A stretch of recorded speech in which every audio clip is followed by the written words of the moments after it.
Bueno, muy buenas tardes a todos nuestros participantes de nuestra charla sobre economía ambiental y de los recursos naturales. Quisiéramos aprovechar estos primeros minutos de la charla para contarles un poco sobre nuestra escuela de posgrados. Esta charla fue organizada por la Escuela de Posgrados de la Facultad de Economía y queremos darles a conocer nuestros programas para que tengan más información y también para que conozcan cuáles son las aplicaciones que tienen cada uno de ellos en temas del día a día, en este caso la economía ambiental. Para empezar, entonces, les hablaré de los programas profesionalizantes que tenemos en la facultad. Tenemos la especialización en economía, que está dirigido a públicos no economistas que buscan herramientas de la economía para entender su quehacer diario. Es un complemento a cualquier otra formación previa de profesional o de posgrado también. La maestría en economía aplicada es la maestría en la cual nos estamos centrando en este momento o a partir de la cual vamos a generar la charla de economía ambiental. Es una maestría que busca dar herramientas profundas a los estudiantes en temas de economía. Tiene 3 líneas de profundización, una de evaluación de proyectos y programas, una de economía sectorial y regulación, y la que vamos a hablar hoy es la de economía ambiental y de los recursos naturales. Por otra parte, tenemos 2 programas de carácter investigativo, perdón, que son la maestría en economía PEC, la cual ofrece una formación de alto nivel en teoría económica y busca formar investigadores y perfiles mucho más dedicados a la academia y con visiones en aras de un doctorado. Y en esta línea, pues también tenemos un programa de doctorado en economía que busca formar investigadores y profesores de las más altas calidades para contribuir a las decisiones de política del país. No quiero extenderme mucho más en esto, quiero que podamos aprovechar a nuestros expertos que están conectados en este momento en nuestra charla de economía ambiental. Les recuerdo que nuestra charla de hoy nos va a hablar de cómo reducir la contaminación y la sobreexplotación de los recursos naturales. Para eso nos acompaña María Alejandra Vélez, Jorge Maldonado y Jorge Bonilla de nuestra Facultad de Economía y modera Hernando Zuleta, director del CEDE. Entonces le doy la palabra a Hernando y muchas gracias a todos por participar.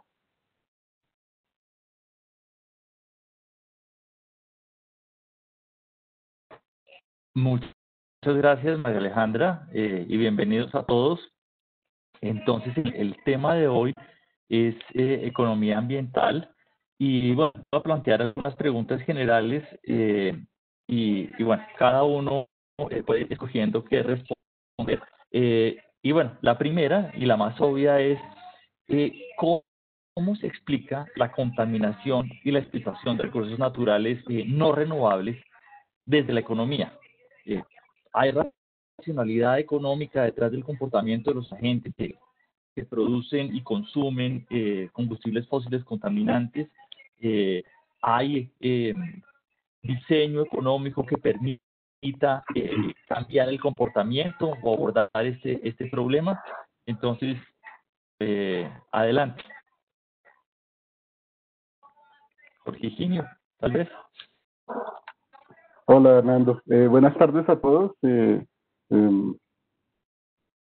Bienvenidos a esta charla donde vamos a hablar un poco sobre estos diferentes temas relacionados con el medio ambiente, los recursos naturales y la economía. Yo creo que esta primera pregunta tiene una connotación muy importante porque quizá una de los hallazgos más interesantes cuando yo empecé a estudiar economía ambiental es ver que efectivamente el comportamiento de las empresas y el comportamiento de las personas, las decisiones que nosotros tomamos todos los días, tienen una explicación económica, tiene una explicación de lo que nosotros llamamos racional y tiene un sustento en las decisiones de las personas por mejorar lo mejor posible su calidad de vida, por mejorar de la mejor manera posible su bienestar, o de las empresas por ser lo más productivas o generar los mejores beneficios. Y cuando uno lo empieza a ver desde la economía, empieza a ver dos cosas importantes. Una, que las decisiones de las personas y de las empresas que generan problemas ambientales no necesariamente surgen porque las empresas o las personas seamos malos tomando esas decisiones, sino que realmente obedecen a cierta racionalidad en la toma de decisiones. Pero quizás lo más interesante de ese ejercicio es darse cuenta que efectivamente si los comportamientos de las personas están basadas en esa racionalidad, nosotros podemos utilizar las herramientas económicas para entender y tratar de resolver esos problemas. Entonces, por ejemplo, en el caso de la pesquería, que es un tema en el que yo trabajo, entonces las personas deciden extraer los peces, convertirlos en pescados ya para comérselos o para venderlos, deciden hacer la extracción de peces tratando de mejorar sus condiciones, tratando de mejorar sus ingresos, pero ignoran que esa actividad es una actividad colectiva donde hay otras personas que están haciendo exactamente lo mismo. Entonces, en ese momento las decisiones que se están tomando son muy personales, son muy privadas, y uno puede que se dé cuenta que está afectando el recurso, pero la racionalidad económica me lleva a decir, es que esto es lo mejor que yo puedo hacer en este momento, y eso es lo que, si yo no extraigo ese pez, alguien más lo va a extraer el día de mañana, y cuando yo venga a extraerlo ya no lo voy a encontrar. Entonces ahí aplican reglas normales de cómo tomamos las decisiones, y entonces no es que el pescador sea malo. Nosotros lo hacemos cuando decidimos utilizar las carreteras, nosotros lo hacemos cuando decidimos conducir un vehículo que genera contaminación, lo hacemos cuando decidimos utilizar excesivamente, por ejemplo, el ancho de banda del Internet. Entonces, son decisiones que nosotros tomamos en el día a día, y que la economía nos confirma eso, que no necesariamente son decisiones malvadas, pero sí que generan unos impactos sobre otras personas de manera no intencionada. Entonces, ahí empiezan a aparecer conceptos como el concepto de externalidad, que es un concepto central, digamos, en la ciencia económica para entender cómo nuestras decisiones pueden afectar a otras personas indirectamente. Empieza a aparecer el concepto de los bienes públicos, entendido también como esos bienes no necesariamente provistos por el sector público, sino que están disponibles para todas las personas, y que cuando los consumimos no le generamos pérdida de consumo a otras personas. Y están los recursos de uso común, que es otro concepto también muy interesante, que es como el caso de la pesca, que nosotros vamos, lo extraemos y cualquiera puede llegar a pescar, pero una vez que yo cojo ese pescado ya no es de nadie más. Entonces se mueve un poco más allá de las fronteras típicas de la economía, y creo que ahí está la belleza de entender y de relacionar los temas ambientales con los temas y con la teoría económica, y después uno se da cuenta de qué tan poderosa es la economía para entender y para ayudar a resolver esos problemas. ¿Ustedes qué piensan además de esto? Sí, yo agregaría, y hola a todos y todas, yo agregaría que lo bonito de cómo ve la economía, y en particular la economía ambiental, los problemas ambientales o los dilemas ambientales, es que se entiende, como lo decía Jorge, y ahí introducimos otro concepto, se entiende que los problemas ambientales son fallas del mercado. Es decir, que ni el mercado, ni los individuos, ni las empresas de manera descentralizada, digamos, producen o consumen lo que es mejor para la sociedad. Entonces, al entender los problemas ambientales como una falla del mercado, pues la economía entonces empieza a preguntarse, ¿y entonces cómo solucionamos esos problemas? Es decir, el mercado de manera descentralizada o los individuos de manera descoordinados no van a solucionar los problemas ambientales, y entonces la pregunta es, ¿cómo los vamos a resolver? Y eso es como la segunda parte, digamos, de la aproximación de la economía a los problemas ambientales. Primero es como cómo los conceptualiza, y ahí hablaba Jorge de las externalidades, en el caso de la contaminación, o los recursos de uso común, en el caso de la pesca o los bosques. Y luego la segunda parte es entonces cómo entra a solucionarlos. Y ahí, digamos, está todo el tema de intervenciones de política, de soluciones descentralizadas, o incluso de intervenciones, digamos, comportamentales, que trata de entender cómo los individuos toman las decisiones para solucionar, digamos, estas fallas del mercado y estos dilemas ambientales. Entonces sí quisiera resaltar eso porque a veces está como ese mito que desde la economía se entiende que el mercado soluciona los problemas, cuando los problemas ambientales, digamos, se conceptualizan como una falla del mercado.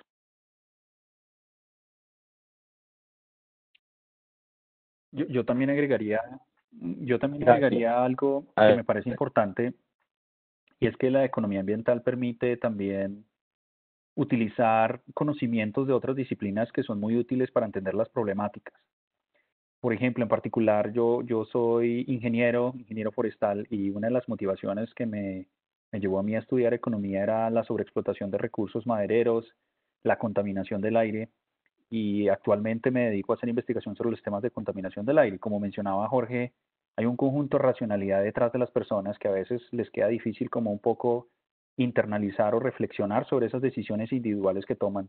Y sobre todo que hay algo muy particular desde el punto de vista económico, y es que cada persona individualmente piensa que su pequeña contribución o contaminación que genera al medio ambiente es muy pequeña, pero si todas las personas toman la misma decisión o hacen la misma actividad de generar esa cantidad de contaminación, pues el recurso como un todo termina afectándose.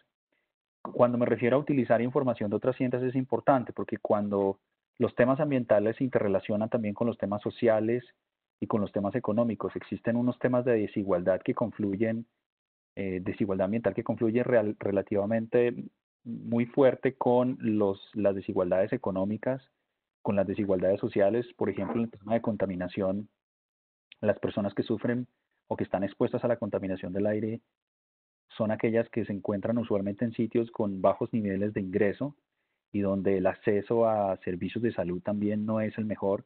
Así que la interrelación con otras temáticas, con el tema de salud, con los temas de biología, cómo un recurso se regenera biológicamente, todo este tipo de interpretación desde otras disciplinas, cómo los antropólogos entienden también la visión de, de la economía, y todas estas disciplinas que se encuentran en otras áreas. Una de las ventajas desde la economía ambiental es que intentamos utilizar toda esa información para poder entender las problemáticas y también buscarle soluciones a esas problemáticas a través de intervenciones de política.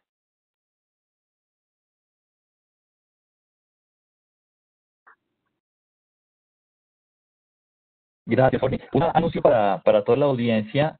Si tienen preguntas, las pueden escribir en el chat del evento, ¿ok? Eh, Jorge Bonilla ahorita hablaba de relaciones entre distribución del ingreso y distribución digamos, de externalidades ambientales.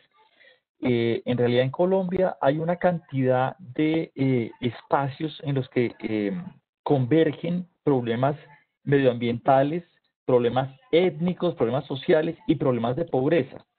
Y a menudo esos problemas plantean dilemas de política muy profundos. La pregunta nuevamente para los tres es, ¿qué puede hacer la economía para ayudar a resolver estos dilemas? ¿Qué puede hacer la economía para arrojar algo de luz en nudos que parecen insalvables? Si quieres, empieza tú, Si Jorge. quieres, vale. Ok, listo, gracias. Gracias, Hernando. Uno de los temas, yo creo que para poder resolver esos nudos, primero es reconocer esas desigualdades. Desafortunadamente, en algunas políticas públicas, las políticas públicas no están interconectadas o interrelacionadas con otras. Por ejemplo, la política económica a veces no se relaciona con la política ambiental, o trabajan de manera independiente, y desde el punto de vista de la economía ambiental, nuestra sugerencia es que deben interrelacionarse todas las políticas, las sociales, las económicas y las ambientales. Entonces, lo primero es reconocer ese tipo de relaciones que confluyen, y medir ese nivel de desigualdades. Entonces, por ejemplo, en el caso de contaminación del aire, un indicador que nos muestre que efectivamente en el suroccidente de Bogotá se presentan los niveles más altos de contaminación del aire, y que efectivamente ahí se encuentran niveles de ingreso demasiadamente bajos, y que el acceso a bienes de salud también es bastante bajo. Por lo tanto, eso significa que la política debería dirigirse primero en aquellos que son los que enfrentan los costos más altos. Si la contaminación y si las desigualdades son más fuertes en algunos lugares, cuando uno mide estas desigualdades desde el punto de vista de política, es importante mostrarle al tomador de decisión que las políticas tienen que intervenir primero en aquellos lugares donde la desigualdad es muchísimo más fuerte. Y por otro lado, en tratar de, una vez dirigir las políticas allá, pues definir cuáles son los mecanismos o estrategias para poderlas resolver. Entonces, por ejemplo, en el caso de la contaminación del aire, si sabemos que el suroccidente tiene un alto nivel de contaminación, entonces deberíamos pensar en cómo hacer regulación específicamente en el suroccidente, en la restricción a cierto tipo de vehículos, mejoramiento del combustible de los vehículos que llegan, mejoramiento de combustibles de las empresas, establecer regulación que permita mejorar los esquemas de medición en esas empresas y algunos incentivos que motiven a las empresas a no contaminar y en algún momento hasta establecer un precio para los niveles de contaminación y aquellos que excedan los niveles de contaminación, pues tener mecanismos regulatorios o esquemas de impuestos o incentivos que podrían ser como esos esquemas. Pero entonces, en resumidas cuentas, es primero como resaltar que existen esas desigualdades, medirlas, segundo, enfocar la política allí y de acuerdo a las características específicas buscar cuáles son esas soluciones. La economía nos permite entender esas problemáticas y sobre todo valorar los costos. Yo creo que esto es importante, valorar los costos. A veces valorar el costo de un impacto es muy difícil, pero la economía nos permite a través de herramientas cuantitativas y la estadística. Particularmente yo trabajo en el tema de mediciones estadísticas y hacer análisis de costos de medidas de la salud y los impactos que la contaminación genera sobre la salud. Y este tipo de medidas son importantes para saber si la reducción en la contaminación del aire, cuántos costos evitados tendría en términos de atención de enfermedades respiratorias o inclusive de mortalidad. Esto es fundamental porque significa que la política debería dirigirse para tratar de beneficiar a aquellos que son los más vulnerables. Yo quizás Gracias. agregaría, ¿ahí me oyen? Sí. Yo quizás agregaría que, digamos, desde el punto de vista de la economía ambiental, no se entienden, digamos, los problemas ambientales separados de los sociales. Digamos, se entiende que hay una interrelación entre los dos sistemas. Entonces, por ejemplo, herramientas como análisis de costo-beneficio que utiliza la economía y la economía ambiental, pues básicamente lo que hace es eso, es mirar el impacto, es mirar el análisis de los costos y los beneficios, tanto sociales como ambientales, por ejemplo, de una política pública. Entonces, digamos, este tipo de herramientas permite mirar los efectos y los costos y los beneficios de una política pública, no solo en términos, por ejemplo, de eficiencia, sino también de equidad, cómo se distribuyen los costos y los beneficios de una intervención o una política pública, etcétera. Entonces, yo creo que la economía ambiental o el análisis económico de los problemas ambientales entiende la interrelación entre lo ambiental y lo social. Como abordamos, por ejemplo, digamos, el marco de los servicios ecosistémicos y evaluar el impacto de una política sobre diferentes tipos de servicios ecosistémicos, entendemos que estos servicios tienen un efecto en salud, en educación, en temas culturales, y ahí también está toda la batería, digamos, de herramientas de valoración que nos permite valorar el efecto de una política o un programa en la afectación de un servicio ecosistémico. Entonces, creo que las herramientas, digamos, de entrada entienden la interrelación entre el tema ambiental y el tema social. Sí, y yo quisiera también complementar un poco lo que estaban diciendo Jorge y María Alejandra, y respondiendo a la pregunta de Hernando, acabamos de terminar un curso en la MECA justamente que se llama Políticas para la Solución de Problemas. Y entonces ahí lo que hacemos es justamente hacer eso, encontrar las diferentes respuestas que uno puede tener para resolver un problema ambiental.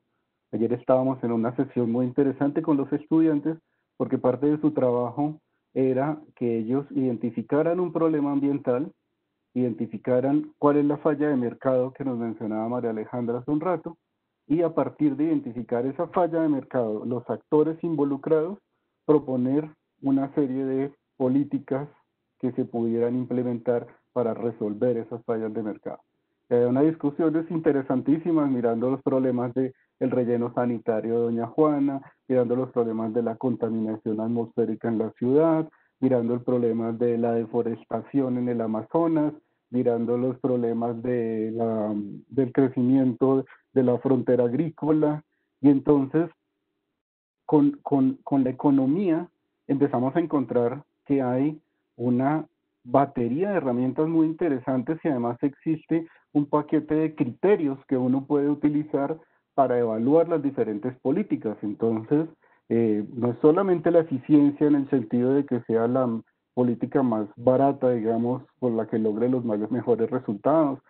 Acá podemos mirar criterios como la equidad de las políticas, como la justicia moral de las políticas, como la capacidad de las autoridades para hacer cumplir esas políticas, como si los instrumentos promueven la innovación para reducir en el tiempo de una manera más efectiva los problemas o no. Y entonces empezamos a ver respuestas que son muy interesantes, porque típicamente cuando uno dice queremos resolver un problema ambiental, lo primero que uno piensa es, entonces hagamos una regulación, ¿cierto? Entonces están muy altos los niveles de material particulado en la atmósfera, entonces prohibamos que aumenten los niveles de emisión de las fábricas o prohibamos que los vehículos sobrepasen determinada concentración en sus emisiones. Pero resulta que con la economía empezamos a encontrar que hay otros instrumentos que pueden llegar a ser más eficaces y más efectivos en el logro de esas metas ambientales. Desde los típicos impuestos y subsidios, pero, por ejemplo, hay unas historias muy interesantes con cosas como los permisos negociables. Entonces, por ejemplo, el problema de lluvia ácida en Estados Unidos, que estaba corroyendo todos los edificios, que estaba acabando con todos los monumentos, que estaba quemando los bosques, que estaba acidificando los lagos en el medio oeste por la quema de carbón que contenía un alto contenido de azufre para producir energía eléctrica, que es la fuente principal de energía, la energía termoeléctrica es la fuente principal de energía en esa zona de Estados Unidos, se resolvió con permisos negociables. Y entonces estos permisos negociables ayudan a lograr unas metas ambientales de una forma que sea la menos costosa para la sociedad. Entonces, cuando uno empieza a combinar esas diferentes herramientas económicas para resolver los problemas ambientales, empieza a encontrar que hay cosas novedosas, que hay cosas muy interesantes que uno puede utilizar y que realmente ayudan a resolver los problemas ambientales. En la pesca está el caso de las cuotas individuales de pesca, y entonces son cuotas transferibles que también garantizan que se cumpla con una meta definida de pesca, pero que además se distribuya esa cuota de pesca de la forma más eficiente entre los diferentes pescadores. Y hay otros ejemplos muchos, el pago por servicios ambientales que suena tanto ahora en Colombia.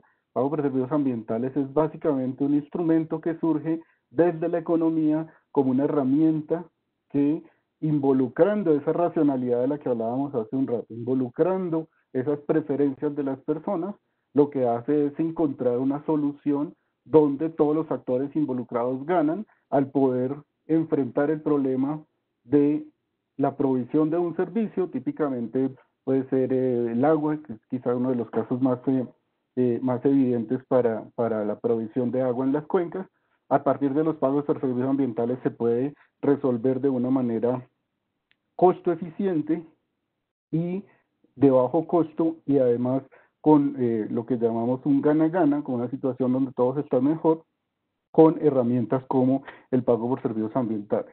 Está el tema de la certificación y el ecoetiquetado, ¿no es cierto? O de esas políticas que se basan en la presión de la sociedad. Entonces, si nosotros estamos preocupados porque el atún está llegando involucrando el sacrificio de muchos delfines, Entonces, los procesos de presión social hacen que las empresas cambien sus decisiones para reducir la cantidad de delfines que se están muriendo en la pesca del atún, y eso genera entonces los procesos de certificación del atún, ¿no es cierto?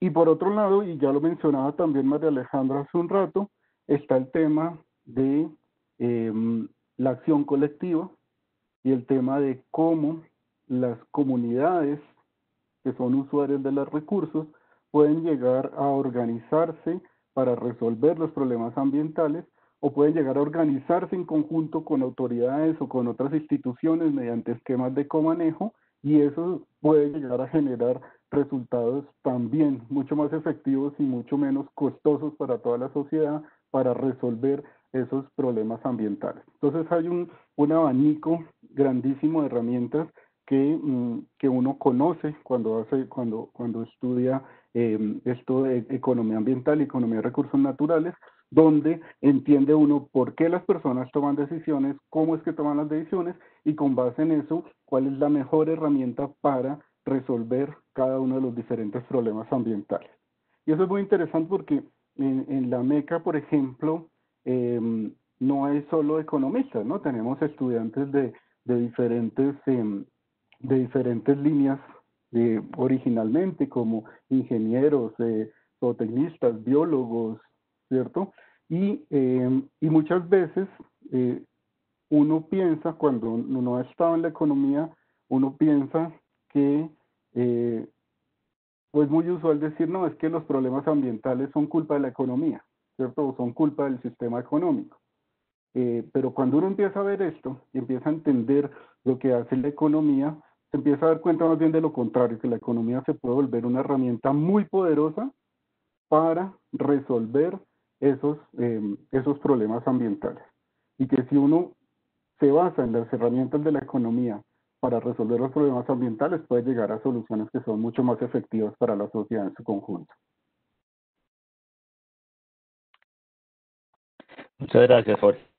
Bueno, ya empieza la pregunta. Quiero recoger la última intervención de Jorge Higinio sobre mecanismos para abordar problemas medioambientales. Entonces, en general uno piensa como en 3 paquetes o en 2 paquetes. Uno es tributación, o uno es precios más bien, dentro del cual está tributación, y otro es regulación, dentro del cual está prohibición.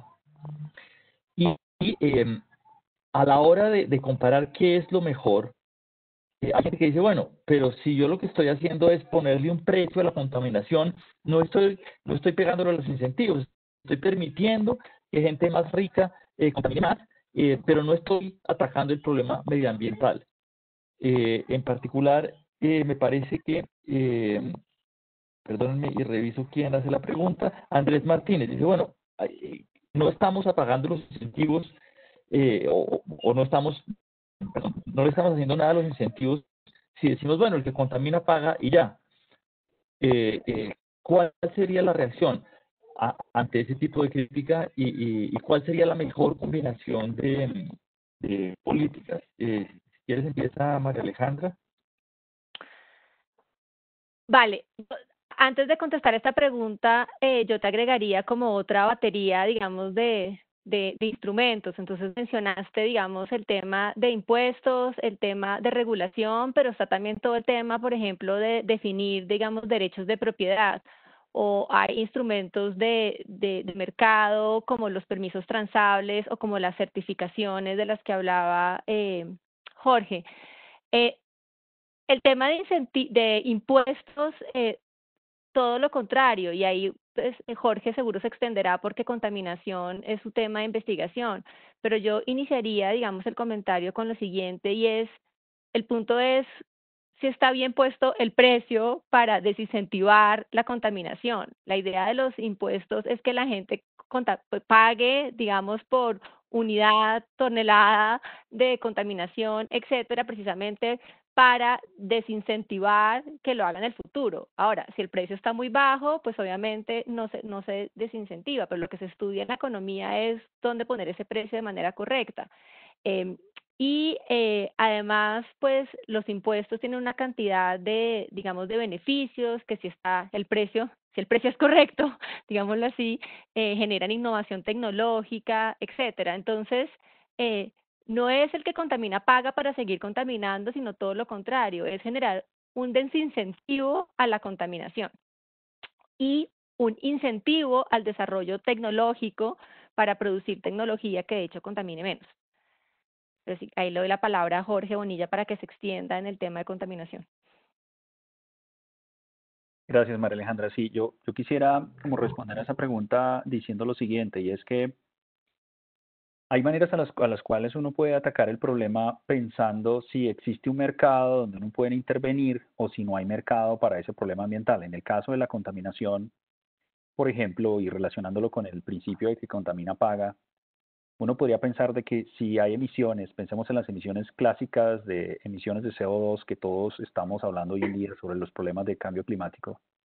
Entonces, si los vehículos son una de las fuentes principales de emisiones de CO2, una manera es, bueno, ¿podría yo intervenir un mercado que ya existe para tratar de desincentivar las emisiones o debería yo crear un nuevo mercado en el cual yo pueda regular estrictamente esas emisiones que se generan?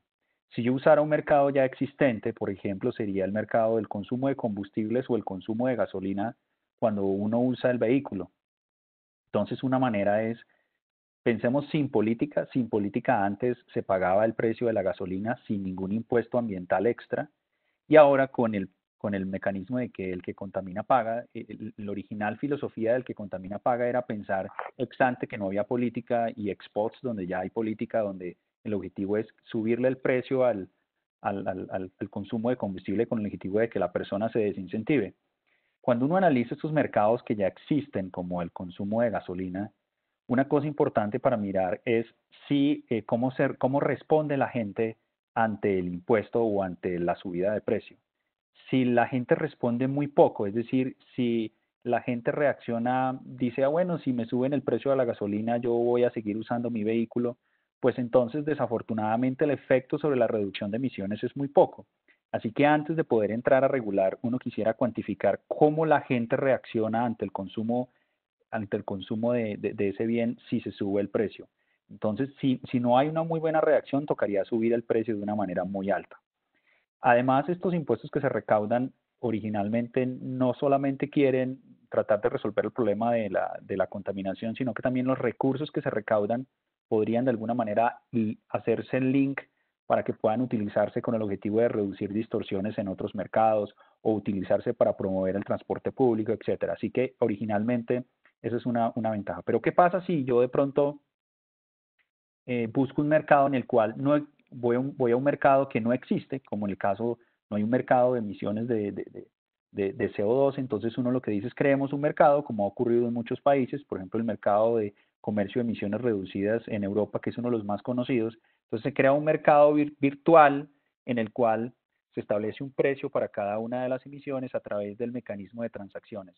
Pero ahí el mecanismo de que el que contamina paga es cierto, pero lo interesante frente a la pregunta que hacía Hernando es que al principio sí, obviamente antes no se pagaba por ninguna unidad emitida, después empieza a pagar por cada unidad emitida, pero como no se sabe cuál es el precio óptimo de la contaminación con el objetivo de poder hacer las reducciones, lo que se hace es permitir la transacción entre diferentes instituciones, firmas o empresas, pero el objetivo es que ese precio sea tal que la gente tenga el incentivo de, en muchos casos, cuando ya tiene la oportunidad de mejorar su tecnología, tome la decisión en si prefiere comprar emisiones reducidas extra o si prefiere mejorar su tecnología. El objetivo es poder definir ese precio y, como mencionaba Hernando, ¿qué pasa en el tiempo? En el tiempo la gente se va a acostumbrar a seguir pagando el impuesto y va a seguir contaminando y paga por lo que está contaminando. Pero el tema es un límite, establecer un límite y ese límite se va adecuando. Y yo quiero que esto sea muy claro. Nosotros los economistas ambientales tenemos como un pie en la economía y otro pie en el medio ambiente y además tenemos interrelación con otras disciplinas. Y una de las ventajas es que creemos que es posible el desarrollo sostenible. Creemos que es posible. Es decir, usted no puede detener el desarrollo de las comunidades simplemente por imponer una legislación ambiental.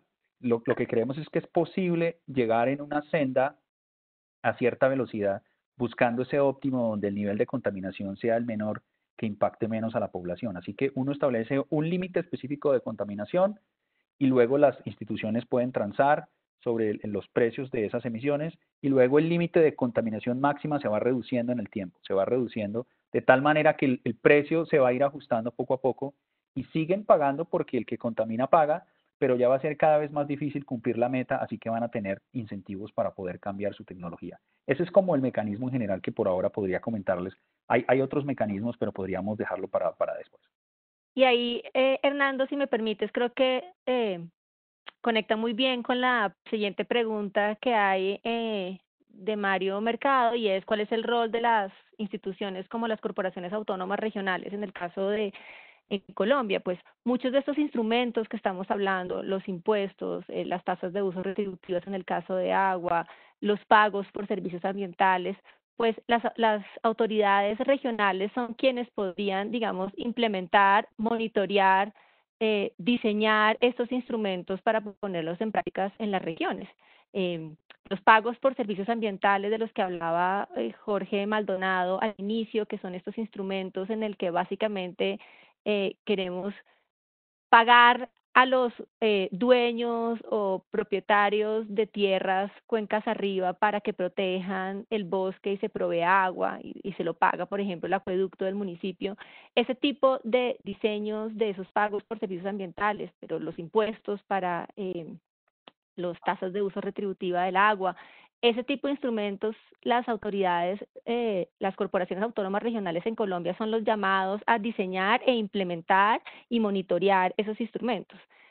Ahí la importancia es, digamos, como nivelar la capacidad de monitoreo y de gestión de esas corporaciones autónomas regionales, porque ellos son la autoridad y los llamados en el caso de los temas, digamos, estatales, a implementar esos instrumentos económicos, como llamamos desde la economía ambiental, pero esas políticas o intervenciones que lo que intentan es mejorar el uso, el manejo de los recursos naturales o disminuir la contaminación. Claro, y las corporaciones autónomas regionales y en general todas las entidades ambientales eh, deben o deberían o cuentan con un equipo de analistas económicos, de investigadores en la economía ambiental que justamente están dando esos insumos para una mejor toma de decisiones. Entonces, si yo tengo el economista ambiental en la corporación que me va a hacer el análisis de cuál es la mejor manera de enfrentar un problema ambiental o cuál es el mejor instrumento que yo puedo utilizar o cuál es el más costo efectivo, entonces eso me va a ayudar a tomar mejores decisiones y que se vayan más allá de simplemente hacer la regulación plana, ¿no es cierto?, que no tiene ningún efecto. Y quiero ligarlo con otra pregunta que veía por acá, donde nos preguntaban sobre el tema de, por ejemplo, la recuperación del río Bogotá, ¿cierto? Y yo no sé si ustedes lo saben, les puedo poner de tarea que busquen el recibo del acueducto y van a encontrar por detrás que hay una cajita. Nosotros estamos pagando todos un impuesto a la contaminación del río y es un impuesto a los residuos que salen de nuestras casas y que por el alcantarillado va a dar a los ríos. Se llama la tasa retributiva, que cuando se hace la ley 99, que es la ley ambiental, se da por primera vez la posibilidad en el país de hacer, de utilizar instrumentos económicos para reducir la contaminación. Ese trabajo fue un trabajo que se hizo desde el Ministerio de Medio Ambiente, en un trabajo muy cercano con la Universidad de los Andes, ese diseño de esa tasa retributiva para reducir la contaminación de materia orgánica en las aguas. Y probablemente ustedes no se han dado cuenta porque como nos decía María Alejandra y Jorge ahorita, si el valor de lo que nosotros tenemos que pagar por esa contaminación es muy bajito, pues uno ni siquiera se da cuenta, ¿cierto? Pero eso es porque para la zona doméstica es un valor relativamente bajo, pero si uno lo mira, por ejemplo, para las empresas de porcícolas que consumen una gran cantidad de agua y generan una gran cantidad de residuos orgánicos. Esto ha sido un instrumento muy efectivo para reducir la contaminación. Entonces hay casos exitosos en el Valle del Cauca, en Antioquia, donde instrumentos como estos impuestos que están basados en la idea de que el contamina paga, sí han logrado reducir la contaminación de una manera costo efectiva. Y es que yo creo que detrás del concepto este de que el contamina paga está otro concepto muy importante, y es que si uno piensa, por ejemplo, si yo saco mi vehículo, bueno, en esta época no se puede, pero en el mundo anterior, cuando todo el mundo sacaba los vehículos, si uno saca su vehículo y decide quemar gasolina para mover su vehículo, básicamente lo que uno está pensando es que la atmósfera es gratis, es decir, que yo no tengo que pagar nada por generar el residuo de quemar la gasolina en la atmósfera, ¿no es cierto? Y el principio del que contamina paga lo que está diciendo es, no es gratis, ¿no es cierto? Así como cualquier cosa que usted quiera consumir debería reconocer el valor de usarlo, también con la atmósfera pasa lo mismo, y entonces el principio de contamina paga dice, ahora usted tiene que pagar por utilizarlo. Y así como uno regula, digamos, su consumo de manzanas o su consumo de empanadas por el precio, por el ingreso que uno tiene, pues en un mundo donde la contaminación tiene un costo para las empresas o para las personas, pues necesariamente también va a llegar a que se regule y entonces se reduzca de alguna forma esa contaminación. Gracias, Virginio. Hay dos preguntas relacionadas con respecto a la actividad de las empresas privadas. Y las preguntas son, ¿cómo hacer para que la inversión fluya a las empresas privadas más responsables en términos ambientalmente? O cómo incorporar en los estados de las empresas ese comportamiento ambientalmente responsable. ¿Qué mecanismos hay, qué mecanismos de mercado hay y qué políticas o qué regulaciones hay para, para esto? Jorge. Si quieres yo... Jorge Bonilla, sí. Bueno, dale, arranca, dale, arranca. Digamos, lo que estamos buscando, digamos, para el tema de las empresas como para los individuos, lo que estamos buscando eventualmente es lo mismo, y es que incorporen en su función de producción, en el caso de las empresas, o en la función de consumo, en el caso de los individuos, pues estos costos sociales o ambientales que de manera descentralizada, como decíamos al inicio, no van a tener en cuenta. Entonces, los impuestos, como ya lo decíamos, es una forma de que la gente incorpore en su costo de producción ese costo adicional por producir algo contaminante, para que lo tengan en cuenta en su función de producción, y entonces producir algo contaminante cueste más que si no tuviera ese impuesto. Entonces, ahí lo ligo con otra pregunta que hay por ahí que dice que cómo estructurar para que los impuestos no simplemente se terminen siendo simplemente mayor ingreso fiscal, pero no reducción del contaminante, en este caso de bolsas plásticas, decía. Y es que los impuestos, como ya lo decía Jorge, lo que quieren es cambiar los comportamientos de los individuos y de las empresas. Entonces, claro, como lo decíamos al inicio, si ese precio que se le puso por contaminar es muy barato, pues la gente simplemente va a seguir contaminando y se va generando ingreso fiscal, pero eso no es el objetivo inicial. El objetivo inicial es cambiar ese comportamiento, se tiene que ajustar entonces. Si no se cambió ese comportamiento, el impuesto no hizo nada más que generar ingreso fiscal y no estaba bien puesto. Entonces, ahí como decía Jorge, pues será un ajuste que se llevará a cabo. Si uno conoce las funciones de daño y las funciones de producción, pues probablemente podrá poner el impuesto de la mejor manera. Pero no solamente para el tema de las empresas el impuesto es el único instrumento que hay. La economía ambiental también ha evaluado, por ejemplo, las presiones, la información pública, ¿no? El efecto de la información pública, el efecto de las listas de las empresas más o menos contaminantes. Entonces, no solamente son los impuestos, hay otra serie, digamos, de mecanismos y instrumentos que se pueden utilizar, como el involucramiento del público, como decía, pero también que es, digamos, el tema más que responde a una demanda o nichos de mercado como las certificaciones. Pero en últimas, todos esos instrumentos lo que quieren es cambiar el comportamiento. Y es, en ausencia de esos instrumentos, la gente está contaminando o produciendo más de lo que nos beneficiaríamos en la sociedad. Entonces, en último, estos instrumentos lo que quieren es precisamente cambiar esos comportamientos. Y una cosa de la que no hemos hablado y quizás podemos elaborar más tarde es la economía ambiental también, digamos, y en nuestra maestría así lo hacemos, se traslapa con otras disciplinas de la economía, como la economía del comportamiento y la economía experimental, y es entender que las empresas y los individuos no necesariamente son los individuos racionales y egoístas que hacen un análisis de costo-beneficio muy racional y a veces tienen sesgos, etcétera, y entonces también la economía estudia cómo esos instrumentos que pretenden internalizar estos costos que la gente no tiene en cuenta, interactúan con esos sesgos que tienen las personas, con las preferencias prosociales, etcétera. Entonces, a veces no es solamente tener en cuenta el tema del precio, sino cómo interactúa esto con sesgos y demás. Y eso, digamos, es otra primo hermano de la economía ambiental, que es la economía comportamental, que también se puede utilizar para cambiar estos comportamientos.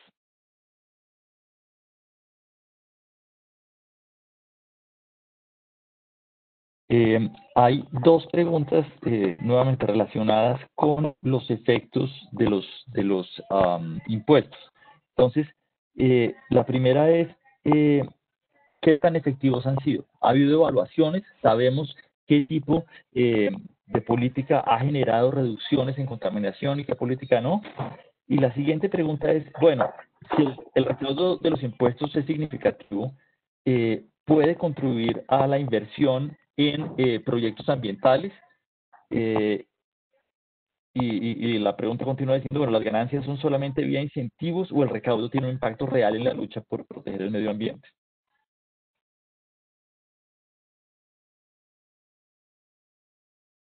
¿Quién se anima? Bueno, yo les mencionaba hace un rato la historia de las tasas por uso de agua, que ha tenido efectos positivos sobre la reducción de materia orgánica, sobre todo en zonas rurales, ¿cierto? En las zonas urbanas todavía no es tan evidente, seguramente estamos pagando muy poco y no nos afecta, pero está ese ejemplo que funciona muy bien. Por fuera del país hay muchos ejemplos de casos eh, altamente, altamente exitosos y que han logrado, digamos, reducir los problemas de contaminación de manera importante. Yo creo que hay dos cosas importantes ahí que yo quisiera resaltar. Una es que además, por ejemplo, hay una diferenciación importante entre lo que nosotros llamamos los impuestos y lo que llamamos las tasas. Entonces, un impuesto se recoge el dinero y los recursos van al erario y esos recursos se utilizan para cualquier actividad, ¿cierto? Por otro lado están las tasas, donde los recursos se recogen y esos recursos tienen una destinación específica. Entonces, por ejemplo, acá en Colombia están las tasas retributivas por uso del agua que les menciono, que se utilizan para ayudar también a descontaminar las fuentes hídricas. Están las tasas asociadas a la generación de energía eléctrica, que le genera unos recursos que tienen una utilización específica. Entonces, depende mucho del diseño de la política que se va a implementar, se puede encontrar esa posibilidad, o sea, que los recursos se puedan utilizar para ayudar a resolver el problema ambiental remanente después del pago, o para o que simplemente vayan al erario para fortalecer la bolsa. Hay otro tema que me parece muy importante y es que detrás de temas como esto que estamos hablando, que por ejemplo la contaminación, ¿cierto? Lo que hay es este concepto que hablábamos al principio, que es el concepto de externalidad, ¿cierto? Entonces, cuando cuando yo decido quemar gasolina de mi carro para que mi carro se mueva, entonces yo compro la gasolina, hay alguien que me vende la gasolina, pero ni yo comprando la gasolina ni el que me vendió la gasolina en la estación de servicio estamos teniendo en cuenta que cuando quemamos la gasolina se está generando unos contaminantes que hacen que los niños menores de 5 años tengan más problemas de enfermedad respiratoria aguda, por ejemplo, ¿cierto? Entonces, es una externalidad porque estamos afectando a estos niños, pero eso no se está teniendo en cuenta en las decisiones de compra de la gasolina. Entonces, si uno quiere resolver ese problema, entonces podría, por ejemplo, poner un impuesto a la contaminación que genera la quema de ese combustible, ¿cierto? Pero lo que quiero resaltar es que la creación de un impuesto no busca que la contaminación baje a cero.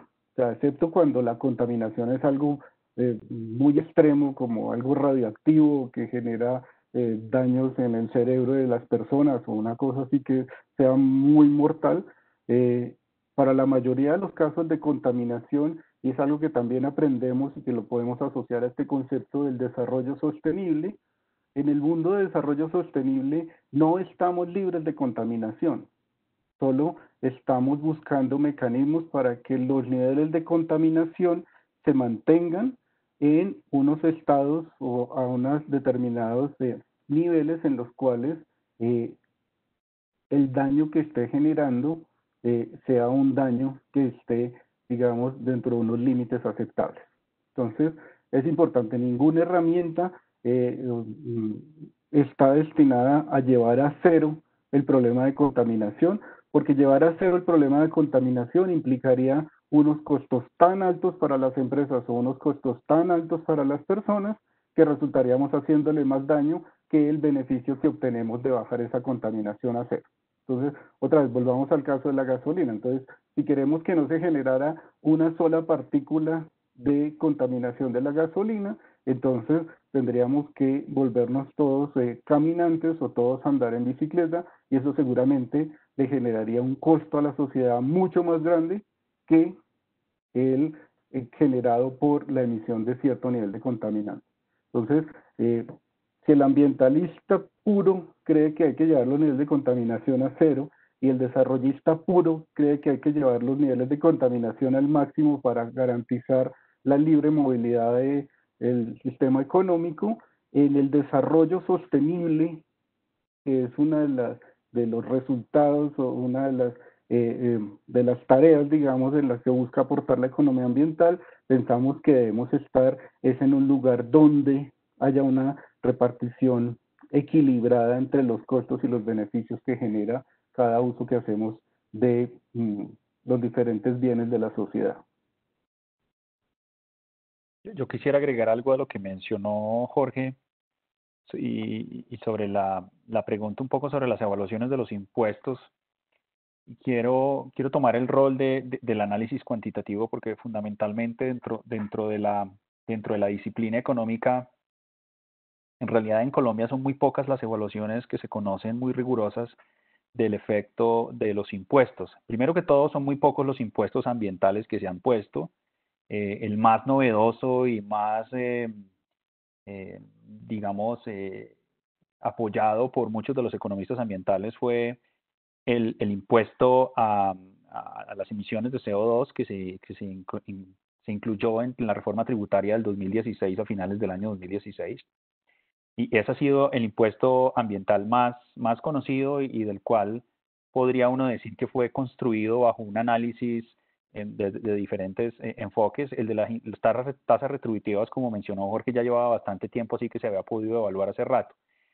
Entonces son muy pocos los casos que hay sobre impuestos ambientales que hay, así que eso dificulta el hecho de poderlos evaluar. La segunda característica es que para uno poder evaluar un impuesto necesita tener información antes del impuesto, necesita tener información después del impuesto. Y en muchos casos es difícil tener esa información como línea de base antes de poder implementar el impuesto. Les voy a colocar el ejemplo que ahí lo mencionaba, en el caso de las bolsas plásticas.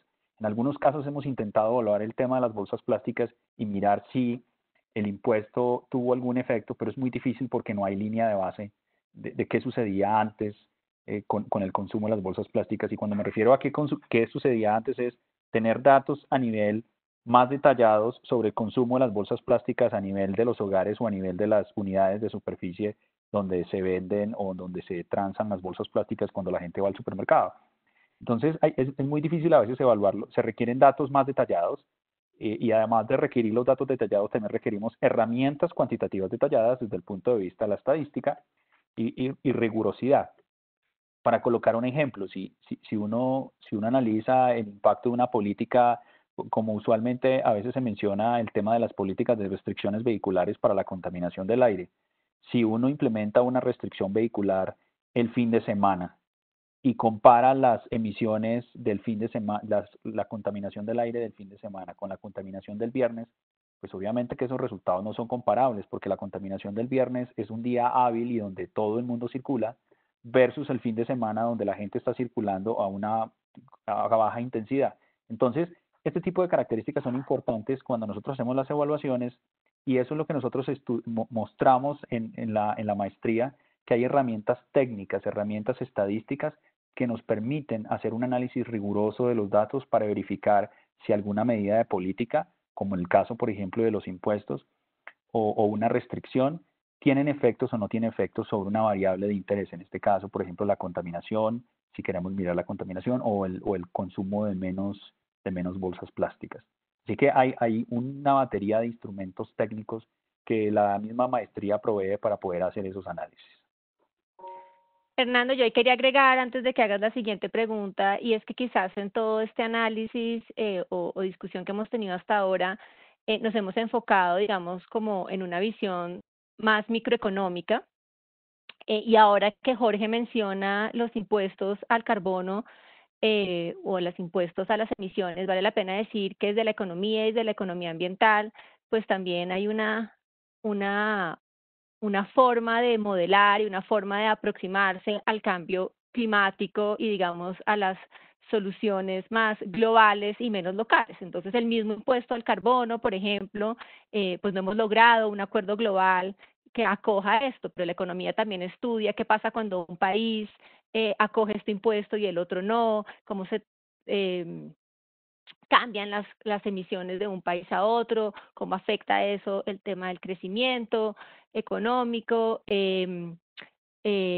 cómo modelar el cambio climático, etcétera, etcétera. Entonces, la economía ambiental no solamente se aproxima, digamos, a los problemas de manera, digamos, local o a nivel de país o a nivel del individuo, sino también a nivel global, y ahí hay una relación, una conversación con la macroeconomía.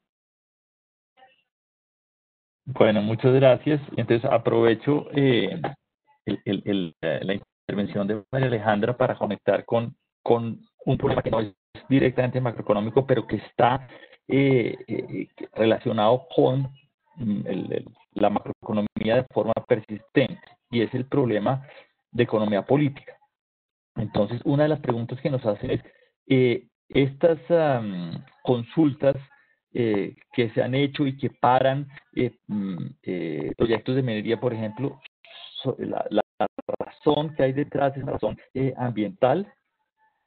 Yo pongo otro ejemplo, que es el ejemplo de los, y que va, digamos, en la dirección opuesta, el ejemplo de los chalecos amarillos en Francia, que es un movimiento social que protesta contra un tributo ambiental y que curiosamente genera una cantidad de apoyo. ¿Cómo es esa tensión, cómo es esa economía política detrás de la política ambiental? Y déjeme meter otra dimensión acá, y es la dimensión norte-sur. Y es cuando hablamos de los acuerdos, del Acuerdo de París, por decir algo, hay responsabilidades diferentes para diferentes tipos de países. ¿Por qué? Digamos, la política ambiental tiene que tener algo de teoría de juegos también. Básicamente quiero oír sus reacciones ante esta metralleta de preguntas, perdón. Sí, hay cosas muy interesantes, ¿no es cierto? Entonces, como Hernando menciona, en las decisiones que se están tomando juega mucho el tema de la economía política, ¿cierto? La economía política está hoy en día en en la mesa servida para casi todos los problemas, y los problemas ambientales no son una excepción. Grandes motivaciones como la delimitación de los páramos, como el tema de las grandes mineras que intervienen por decisiones sociales, responden a esas motivaciones que se pueden explicar desde la economía política, ¿no es cierto? Y de hecho también ligándolo entonces con estos acuerdos mundiales, también hay un problema de economía política y de jugadores, ¿no es cierto? Y entonces los jugadores están cada uno jalando para su lado de una forma o de otra, o buscando satisfacer sus propias sus propios intereses, y es papel no solo del economista, sino del politólogo, de las personas en ciencia política, de los abogados, generar instrumentos y generar discusiones para poder resolver esos problemas. Si uno mira, por ejemplo, a nivel mundial, el caso de que estábamos perdiendo la capa de ozono por la producción de los clorofluorocarbonados, que eran compuestos que principalmente se producían en los refrigerantes y en los que tuvieran spray, ¿no es cierto? Y, y, y este problema fue un problema sobre el cual hubo coordinación muy rápidamente, hubo un consenso muy rápido y, digamos, para términos políticos, para que en menos de 10 años se hubiera firmado lo que es el Acuerdo de Montreal, que propuso la reducción a cero de la producción de clorofluorocarbonados y que fuera firmado por todos los países del mundo, pues es una muestra de ese éxito de la implementación de una política. No ha pasado lo mismo con el tema del calentamiento global y de los problemas asociados a la concentración de gases de efecto invernadero en la naturaleza. ¿Por qué? Pues porque hay unos jugadores muy poderosos que presienten que el costo de reducir sus emisiones de gases de efecto invernadero es muy alto, y entonces si el costo de hacerlo es muy alto, prefieren no firmarlo para no afectar su economía. Entonces era como lo que hablábamos hace un rato, ¿no es cierto? Tenemos el desarrollista puro que dice, no me importa lo que pase con el medio ambiente porque eso no es problema mío, que por ahí ahora andaba diciendo hace unas semanas que no le importaba eso del COVID, que eso era una gripa cualquiera y que se moría más gente de otras cosas que los que se morían en su país por efecto de los que se iban a morir por el COVID, y ahora están viendo esas tasas tan altas de mortalidad. Ni es tampoco el ambientalista puro que dice no podemos hacer absolutamente nada y no podemos tocar la naturaleza de ninguna forma, ¿no es cierto? Entonces las herramientas de la economía que las vemos en esta maestría, y de hecho pues en las otras programas de posgrado de la Universidad de Economía, le apuntan a entender eso, cómo es que se dan esas transacciones, cómo es que cada uno está mirando sus costos y sus beneficios, cómo es que cada uno está teniendo una racionalidad para llevar a unas decisiones, y cómo podemos nosotros a través de ciertas políticas afectar esas decisiones, ¿no es cierto? Entonces ahí empiezan a aparecer como todas esas herramientas para en realidad alimentar esa discusión desde la economía. Yo quisiera agregar ahí, Hernando, como tres elementos que de los cuales no hemos hablado y que la economía también aborda, complementando lo que decía Jorge, y es estudiar, digamos, cómo se distribuyen los costos y los beneficios entre países nuevamente de un posible acuerdo o de medidas para disminuir el impacto o disminuir las emisiones, los efectos del cambio climático, cómo se distribuyen de manera diferente entre los países del norte y del sur, y la economía, digamos, tiene herramientas para hacer eso. La economía también se pregunta, digamos, por estas tensiones intra versus intergeneracionales, y cuál es la tasa de descuento, por ejemplo, que tenemos que usar en los análisis de costo-beneficio para poder comparar los costos y los beneficios de un mismo periodo. Y la tasa de descuento es como, digamos, traemos los beneficios o costos futuros a hoy. En últimas, también se pregunta por, digamos, las diferentes visiones de desarrollo y cómo evaluar esto. Em, Hay una pregunta ahí que es el tema de la evaluación de impacto y cómo se combina la economía con la economía ambiental con la evaluación de impacto. La economía ambiental utiliza las mismas herramientas de evaluación de impacto, pero para evaluar, como explicaba Jorge Bonilla anteriormente, de manera cuantitativa las políticas ambientales. Salto aquí un poquito, pero también tiene que ver con el tema de cambio climático y es nuestra mayor contribución a las emisiones del cambio climático es, por ejemplo, la deforestación.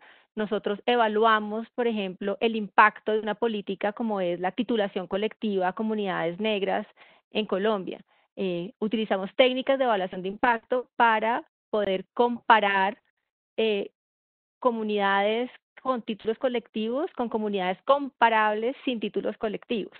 De la misma manera, se utilizan esas técnicas de evaluación de impacto para evaluar el impacto del pico y placa, el impacto de un parque nacional, y es lograr comparar con un contrafactual o comparar peras con peras y no peras con manzanas. Entonces, la economía ambiental utiliza esas mismas herramientas, sino que la utiliza a problemas y políticas ambientales.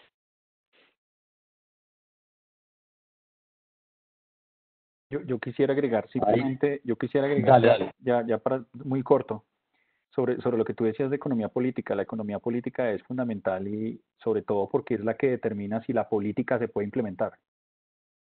Es decir, la economía política decide si tú quieres ir sobre la senda de desarrollo sostenible o no. Si no, si tú como tomador de decisión no quieres ir sobre la senda de desarrollo sostenible, pues no vas a implementar ningún mecanismo para cambiar los incentivos de las personas o tratar de reducir la contaminación del aire o evitar la deforestación o acabar con los bancos de peces que se están extinguiendo, etcétera. Es decir, la economía política es fundamental y esa economía política está reflejada en diferentes partes del mundo. Tal vez un ejemplo interesante de ver una economía política donde la función de bienestar social es clara y donde se pueden mover en grupo es el caso de la Comunidad Económica Europea.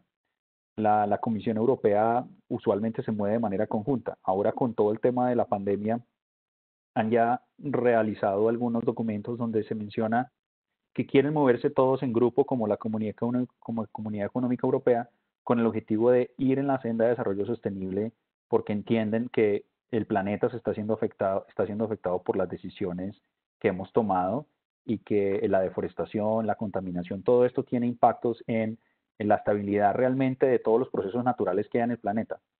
Esa es una comunidad muy cerrada, un grupo muy pequeño, posiblemente el grupo que no genera la mayor parte de la contaminación, pero es tal vez ese grupo del medio que está allí y que tiene las intenciones de ir en los incentivos correctos. Hay otros en los cuales los incentivos no están totalmente determinados para reducir la contaminación, entonces es difícil poder tener unas muy buenas políticas si no hay voluntad. Aquí en el caso de contaminación, y con eso termino, yo explico el caso de contaminación en Colombia y es que para que pueda haber reducción de la contaminación se requieren tres cosas. La primera es voluntad política, que se refiere a la economía política. La segunda es coordinación interinstitucional. Si no hay coordinación institucional, tú no puedes solucionar el problema de contaminación del aire si sabes que de otro municipio te llega la contaminación. Y tercero, está el tema de poder trasladar las políticas nacionales a las políticas locales. Si no hay forma de hacer eso, nunca podrás tratar de resolver los problemas de contaminación. Así que es decir, el resultado total de qué ocurre es originalmente el efecto se ve desde la economía política. Si no hay una economía política clara, y eso obviamente está relacionado con la teoría de juegos como tú mencionas, Hernán.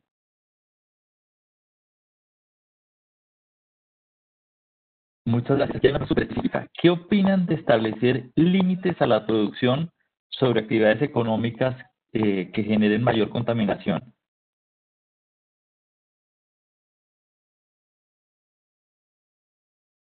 Yo creo que digamos, dentro de las diferentes herramientas de las que hemos estado hablando hoy, como los impuestos, como los permisos negociables, como temas de regulación, eh, uno siempre piensa que estos instrumentos deberían aplicarse sobre aquellas actividades que generan una mayor contaminación, ¿no es cierto?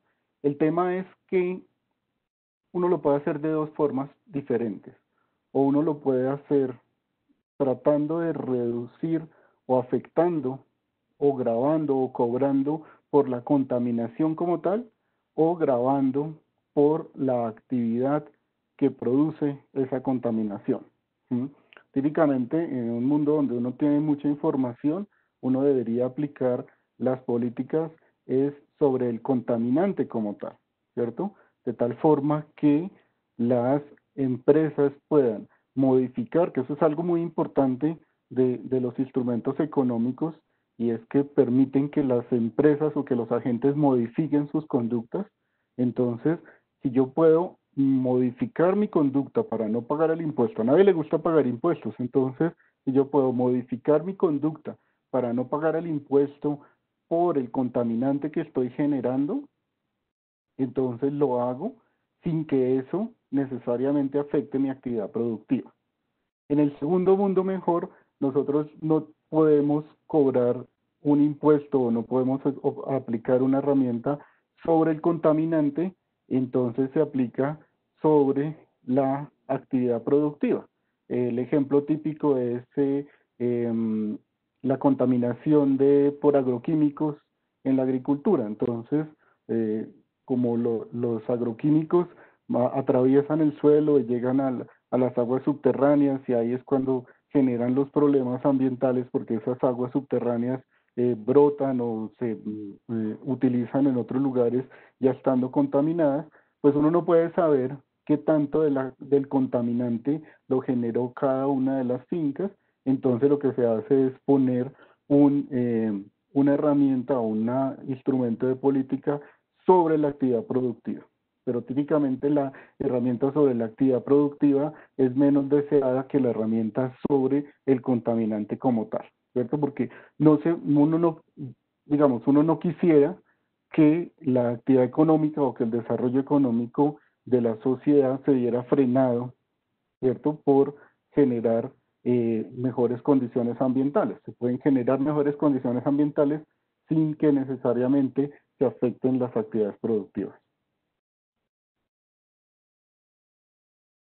Yo agregaría ahí, digamos, algo parecido a estos límites a la producción, por ejemplo, en el tema de pesca, son esas cuotas transables para la pesca. Entonces, básicamente, como los permisos transables de emisión, en el caso de la pesca, por ejemplo, uno de los instrumentos que estudia la economía ambiental es estos límites a la pesca que se distribuyen dentro de las diferentes personas que utilizan el recurso. De alguna manera, eso es un límite a la producción, porque la gente tiene un límite de la pesca o de las toneladas que puede sacar. Sin embargo, se hace transable, es decir, la gente puede vender esa cuota entre los diferentes embarcaciones, por ejemplo. Y esto pues hay ejemplos de evaluaciones de si ha funcionado o no este instrumento. En el caso de la pesca, pues en general ha funcionado, porque lo contrario es un acceso abierto en donde todos pueden pescar lo que quieran hasta agotar el recurso. Entonces estas cuotas, que son como unos límites, pues de hecho lo que hacen es restringir esa operación. Entonces, no solamente en temas de contaminación o de producción, hay como primos hermanos de esa idea de limitar la producción que también se estudia en la economía ambiental. Yo agregaría una última cosa a lo que acaban de mencionar María Alejandra y Jorge, y es que una de las ventajas también de la economía ambiental es que, como reconocemos que podemos estar entre el tema del desarrollo y el tema de la parte ambiental, es decir, queremos que haya desarrollo y queremos que se proteja el medio ambiente, Una manera para permitir esto es que hay periodos de transición para cumplir con todas esas políticas. Es decir, de la noche a la mañana, por colocar un ejemplo. Muchos de ustedes se habrán dado cuenta que la anterior administración hizo un esfuerzo para poder cambiar la flota de Transmilenio de ser vehículos totalmente diésel a vehículos con mejores combustibles y menos emisiones.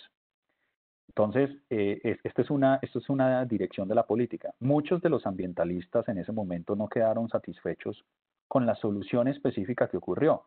Y es que del 100% de todos los nuevos vehículos de la flota de Transmilenio nuevos, de ese 100%, 60% de ellos quedaron con combustible a gas natural, que es Euro 6, que es la mejor tecnología que puede existir hoy en día, y el otro 40% quedó con vehículos Euro 5, pero con filtro. Es decir, eso significa que las partículas evitan salir a la atmósfera, que quedan atrapadas en el filtro. Eso es mucho mejor. Es mejor tener diésel con filtro que diésel sin filtro, porque si no las partículas terminan en el aire. Claro que los ambientalistas en ese momento dijeron, no, ¿y por qué no 100% eléctricos? Sería mejor que todos tuviéramos 100% eléctricos. Ninguna ciudad en el mundo ha saltado de 100% diésel a 100% eléctrico. Entonces, es importante tener en cuenta que podemos tener unos objetivos ambientales, pero son esos periodos de transición en los cuales podemos hacerlo. En este momento nos hubiera gustado a todos poder tener una flota de Transmilenio donde fuera eléctrica, pero eso no es factible ni en el país más desarrollado donde se producen los vehículos eléctricos. Entonces es muy difícil de un momento a otro hacer ese salto. Por eso vale la pena tener en cuenta lo que acaba de mencionar de esos periodos de transición, con el objetivo de poder permitir a todo el aparato económico irse adaptando progresivamente, aprovecharse de los desarrollos tecnológicos y mirar cómo en otros países donde se han venido desarrollando esas nuevas tecnologías, poderlas ir trayendo a nuestros países con el objetivo de ir adecuándose a esto. Se dice que por ejemplo, en el caso de vehículos grandes como los camiones, para colocarles un ejemplo, las restricciones vehiculares de las calidades de los vehículos de camiones en Suecia hace alrededor casi de 23 años se implementaron las últimas restricciones vehiculares como las que tenemos nosotros hoy en día en Colombia. Es decir, hace 23 años y de ahí en adelante ya la calidad de los vehículos empezó a mejorar notablemente. Es decir, tenemos como un rezago de 23 años en todas las políticas óptimas para mejorar el proceso de las emisiones que se generan por combustibles como camiones. Obviamente nosotros necesitamos que en la ciudad se pueda distribuir todo lo que necesitamos, alimentos. Imagínense ustedes en una restricción como estas, decir que usted prohíbe que los camiones que circulan gas medicinal como oxígeno no puedan circular, aun cuando el vehículo que los transporta sea uno de los que más contamina. Claro que sería buenísimo que en lugar de un vehículo que más contamine lo transporte un vehículo más limpio, pero usted de un momento a otro no puede acabar con todo el aparato productivo. Por eso es importante tener en cuenta estos periodos de transición.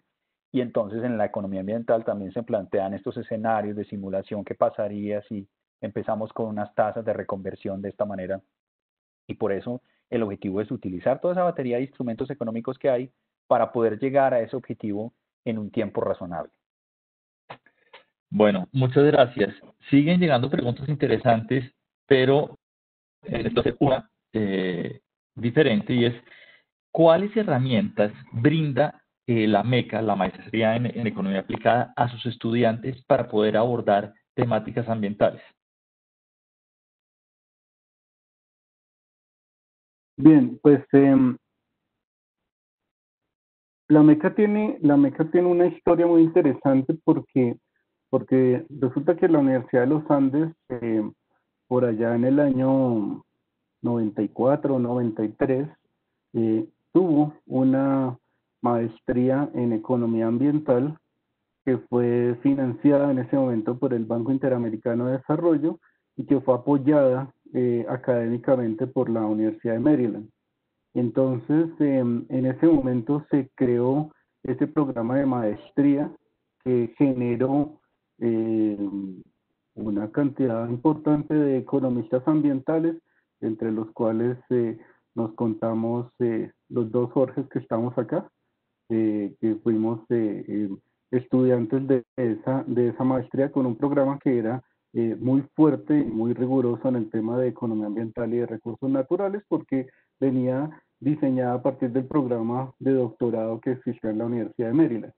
Entonces, eso creó una historia que desde entonces ha acompañado a la Facultad de Economía en la Universidad de los Andes, muy fuerte en ese componente de economía ambiental. Quedamos varios profesores con la formación en el tema de economía ambiental, que luego hicimos nuestros doctorados también en temas relacionados con economía aplicada y con economía ambiental, economía de recursos naturales. Y siempre tuvimos el interés en, en, en, en poner, digamos, al servicio de la sociedad ese conocimiento nuevamente a través de recrear el programa de maestría. Nosotros teníamos el programa de maestría este que les menciono, duró 10 años, entonces fue como el del 94 como hasta el 2004, y luego quedó la intención de que creáramos nuevamente un programa donde aportáramos estas herramientas de la economía ambiental para el desarrollo del país, entre otras porque siempre hemos visto que hay un déficit de economistas ambientales en el país, entonces siempre las corporaciones, los institutos de investigación, las ONGs grandes están buscando economistas ambientales porque cada vez el componente de economía ambiental es más importante para la toma de decisiones. Entonces, es cuando se da este proceso de crear la que llamamos ahora la MECA, la maestría en economía aplicada, y en esa maestría de economía aplicada, entonces una de las líneas de profundización es la línea de economía ambiental. Entonces, yo me tomé la palabra porque yo, digamos, de alguna forma ayudo a coordinar el grupo de cursos relacionados con el tema de economía ambiental. Entonces, tenemos 3 cursos básicos. Tenemos un primer curso que es una economía ambiental y de recursos naturales, donde vemos todas estas herramientas básicas de las que hemos hablado hoy, que son externalidades, que son bienes públicos, que son recursos de uso común, temas de economía comportamental, algo de economía experimental, entonces revisamos todas esas herramientas. Luego hay un segundo curso que es el de políticas para, para los problemas ambientales. Entonces es este curso donde revisamos todas las diferentes herramientas, todos los diferentes instrumentos posibles para enfrentar problemas ambientales, y lo hacemos muy práctico porque por la vocación de la maestría, que es en economía aplicada, como su nombre lo indica, es que esté muy basado en práctica, en que el estudiante esté enfrentándose a problemas de la vida real y esté encontrando la forma de utilizar estas herramientas económicas para resolverlo. Y hay un tercer curso que forma parte, digamos, de los cursos del corazón de esta línea de profundización, que es el curso de valoración económica. Entonces, no hemos hablado mucho hoy de valoración, pero esto es un brazo muy fuerte de la economía ambiental. Básicamente lo que se busca con la valoración económica es encontrar cuál es el valor en términos de la importancia que la sociedad le da a la existencia o al poder gozar de los servicios que nos provee la naturaleza. Entonces, muchas veces esos valores no están identificados. Claramente no existe un mercado, por ejemplo, para el aire limpio, para un paisaje bonito, ¿no es cierto?, o para agua pura. Entonces, eso hace que no exista un valor de mercado, pero eso no quiere decir que no sea importante para la sociedad. Entonces, ese curso de valoración económica lo que hace es explorar 8 o 10 técnicas diferentes de valoración económica de bienes y servicios ambientales, desde técnicas muy sencillas hasta técnicas muy elaboradas. Todas están con un componente muy riguroso de análisis estadístico, de análisis matemático, para garantizar que esos valores se calculen de la mejor forma posible, y también entonces se hace de una forma muy práctica para que los estudiantes, digamos, salgan con las capacidades de implementar esas técnicas de valoración en sus problemas o en sus entidades donde ellos están trabajando. Entonces, son esos 3, pero aparte hay otros cursos que los estudiantes pueden tomar que están relacionados con el tema de economía ambiental. Hay unos cursos en evaluación de impacto, entonces, por supuesto, como ya lo decía María Alejandra, las técnicas de evaluación de impacto se pueden implementar en los temas ambientales o en los temas de recursos naturales. Entonces, uno puede complementar con esta línea de evaluación de impacto, con evaluación de ex ante de proyectos, como el análisis costo-beneficio, para poder evaluar qué tan importante, qué tan valioso o qué tan eficiente es una política ambiental. Entonces, son esos 3 cursos básicos, pero hay otros cursos que constantemente se están ofreciendo y que ayudan a que cuando el estudiante termina su programa de maestría, pues tiene un paquete de herramientas bastante fuerte, digamos, para contribuir desde la economía ambiental a la solución de estos problemas ambientales.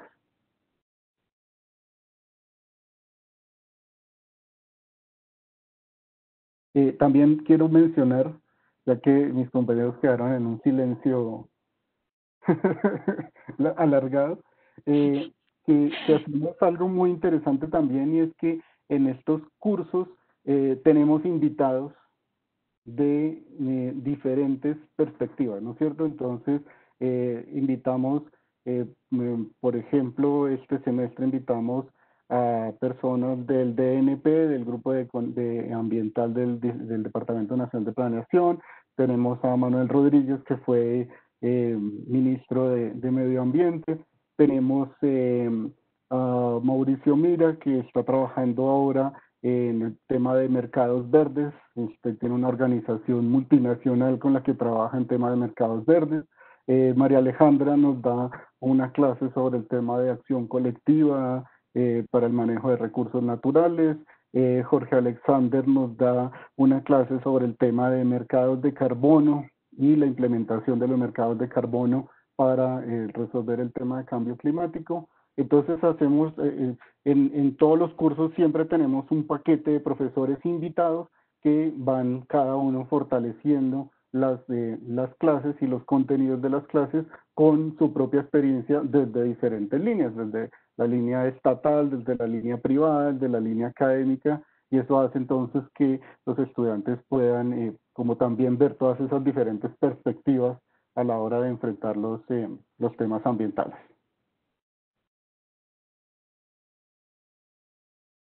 Bueno, nos quedan 2 minutos. Vale. María Alejandra y Jorge Bonilla, si alguno de los dos quiere cerrar. No, yo solo quería agregar que quizás Jorge no lo mencionó, y es que en la maestría de Economía Aplicada, de hecho, no son solo economistas los que toman esta maestría, sino vienen estudiantes con diferentes profesiones y formación para que accedan, digamos, a estos instrumentos y herramientas desde la economía. Hay un tema, digamos, de cursos introductorios, nivelatorios, etcétera. Entonces, es una maestría que no solamente está entrenando a economistas, sino también a personas que vienen de otras disciplinas. Y eso me parece importante enfatizarlo.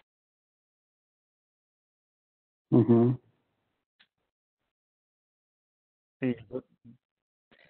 Bueno, pues todos, ya son las 7, entonces debemos cerrar. Bueno, ustedes ya conocen a los 3 profesores que les hablaron y pueden utilizar el correo electrónico para hacer preguntas o responder preguntas o pedirles las respuestas a las preguntas que ustedes plantearon y no alcanzamos a contestar acá. Gracias nuevamente y gracias a los 3 profesores.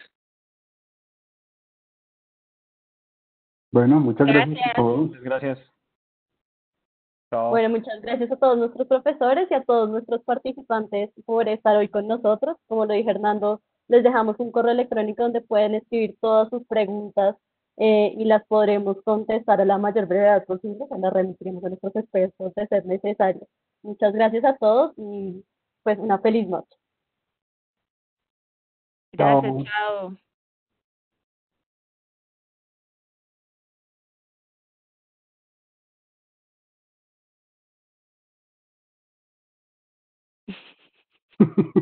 Me quedé leyendo las preguntas, chao.